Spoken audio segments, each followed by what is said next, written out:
बिस्मिल्लाहिर्रहमानिर्रहीम। हम लोग डिस्कस कर रहे थे आज का जो बायोलॉजी का पेपर हुआ है, यानी कि 19 जून 2022 का जो बायोलॉजी लेक्चरर बायोलॉजी का पीपीएससी का पेपर था वो डिस्कस कर रहे थे। तो 50 एमसीक्यूज हम लोग कर चुके हैं।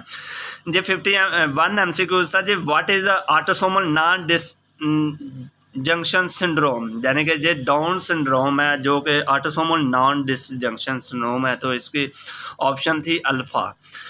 52 था जी, feature of the character of insect. तो इसमें अंटीना भी प्रेजेंट होते हैं, विंग भी, लेग्स भी। तो इसका था जी ऑल ऑफ दीज, यानी कि डेल्टा ऑप्शन थी इसकी। इसके बाद था जी ratio of law of independence assortment. तो ये अल्फ़ा ऑप्शन थी 9331 रेशियो होती है Mendel law of independent assortment के। 54 एमसीक्यूज था जी, poor man budget present by which finance minister in 1946। तो ये लियाकत अली खान जो थे ना तब के फाइनेंस मिनिस्टर थे ऑल इंडिया की तरफ से। तो इन्होंने पेश किया था, लेकिन अगर मज़ीद इसमें कोई कमी पेशी रह गई हो तो सर्च कर लेना, मुझे इसका एक्यूरेट आंसर नहीं पता। तो लियाकत अली खान ज़्यादा पॉसिबिलिटी है। इसके बाद ये क्रॉसिंग ओवर टेक प्लेस या recombinant gene variation take place. तो ये था प्रोफेज 1 ऑफ मियोटिक डिवीज़न, यानी कि उसमें क्रॉसिंग ओवर होती है। तो इसका ऑप्शन था 1 अल्फ़ा ऑप्शन थी इसके। इसके बाद था जी पॉलीजेनिक इनहेरिटेंस, उसका आंसर था मेरे ख्याल से ये चार्ली था या बीटा था कि multiple gene are involve in one trait, यानी कि इसमें जिस तरह स्किन कलर है तो इसमें मल्टीपल जीन जो होते हैं वो कंट्रोल कर रहे होते हैं एक ही ट्रेट को। इसके बाद 57 एमसीक्यू था जी, peace of war written by. तो ये लियो टॉल्स्टॉय, यानी कि ये कोई राइटर है, इनकी बुक्स थी वार ऑफ पीस या पीस ऑफ वार जो थे। इसके बाद ये वोबलिंग इफेक्ट में जो जी पेड़ बनाती है यू के साथ। तो इसकी मेरे ख्याल से ऑप्शन अल्फ़ा या बीटा थी, चार्ली नहीं थी, चार्ली में आई लिखा हुआ था। तो वोबलिंग इफेक्ट पे ना वाटसन और क्रिक का रूल अप्लाई नहीं होता, यानी कि जी वैसे तो सी के साथ बॉन्डिंग करती है ना, लेकिन वोबलिंग इफेक्ट में ये यू के साथ बॉन्डिंग करती है। इसके बाद 59 एमसीक्यू था जी, 2 protein chain are coiled with bonding in which structure of protein. तो ये सेकेंडरी स्ट्रक्चर है, यानी कि उसमें चेन जो है ना क्वाइल अराउंड ईच अदर, यानी कि अल्फ़ा हेलिक्स जो बनता है इसमें स्ट्रक्चर। तो हेलिक्स जो है ये भी क्वाइलिंग होती है। तो ये सेकेंडरी स्ट्रक्चर है, लेकिन कंफर्म कर लीजिएगा। इसके बाद 60 ऑप्शन थी, क्वेश्चन था जी फर्स्ट रिएक्शन ऑफ फोटोसिंथेसिस। तो ये था excitation of chlorophyll molecule by light, और इसके रिजल्ट में 2 इलेक्ट्रॉन इसमें से एक्साइटेड स्टेट में चले जाते थे। तो इसकी चार्ली ऑप्शन थी मेरे ख्याल से। इसके बाद 61 एमसीक्यू था, which reaction occur in mitochondria. तो इसके भी चार्ली ऑप्शन थी, beta oxidation of fatty acid. तो ये फैटी एसिड की जो ऑक्सीडेशन होती है ना, बीटा ऑक्सीडेशन है उसको कहते हैं। तो ये माइटोकॉन्ड्रिया में होती है।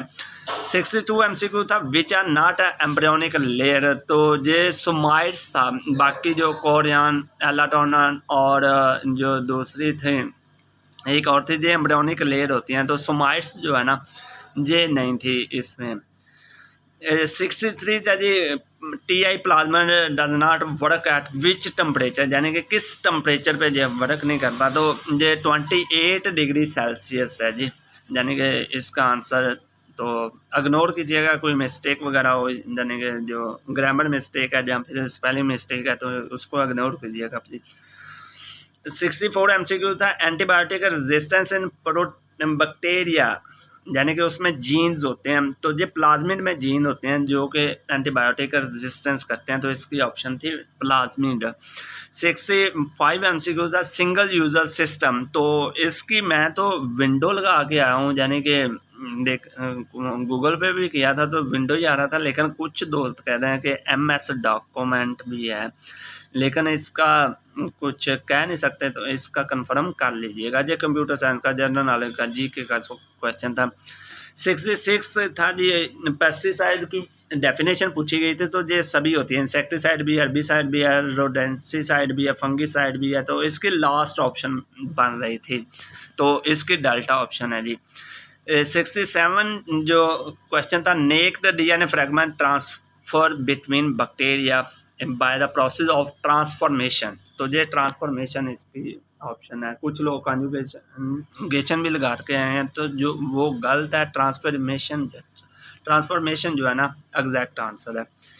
इसके बाद है जी 68 MCQ था, food digest in gastric in which medium. तो ये एसिडिक मीडियम होता है, यानी गैस्ट्रिक स्टोमिच वगैरह को कहते हैं। तो इसमें पेप्सिन एंजाइम होता है, तो वो एसिडिक नेचर होता है, यानी एसिडिक नेचर में वो वर्क करता है। तो 69 MCQ the process of finding the relative location of gene on chromosome. तो इसका जीन मैपिंग था आंसर। इसके बाद ये एक क्वेश्चन था 70 question. The computational methodology that try to find the best matching between two molecule receptor and ligand and are called. तो alpha इसके ऑप्शन है molecular matching, beta molecular affinity checking, Charlie molecular docking, तो delta जो है molecular fitting. तो इसका option था Charlie molecular docking. 71 MCQ था which of the following is not a natural predator of BPH। तो इसका ऑप्शन बीटा था, रेड आर्ट्स, बाकी इसकी ऑप्शन नहीं। इसके बाद 72 MCQ था which of the following bacteriophage are responsible for specialised transduction. तो इसका T4 फेज नहीं है, लाइसोजेनिक फेज था, बीटा ऑप्शन था। जब लाइटी फेज भी नहीं है, बोथ B एंड C भी नहीं है, तो बीटा ऑप्शन था इसका। इसके बाद क्वेश्चन था जी the largest part of human largest ने हार्डेस्ट सबसे सख्त जो पार्ट है ह्यूमन टीथ का, तो ये एनिमल। हाँ, तो ये बीटा ऑप्शन थी। इसके अलावा कोई भी ऑप्शन ट्रू नहीं है। तो अच्छा 74 ऑप्शन था energy yield as a result of total oxidation of one molecule of glucose during aerobic respiration. तो ये 36 ATP था। इसके बाद 75 MCQ था least and lowest level of chromosome organisation is the solenoid 30 nanometer fibre nucleosome, none of this. तो इसका Charlie option था nucleosome. Thank you so much. बाकी के लिए एक और वीडियो आ रही है, तो ये 75 MCQ हो गए। बाकी के लिए दूसरी वीडियो देखिएगा और सब्सक्राइब भी कर दीजिए, लाइक भी कर दीजिए, शेयर भी कर दीजिए। थैंक यू सो मच, मेहरबानी। थैंक यू, अल्लाह हाफिज़।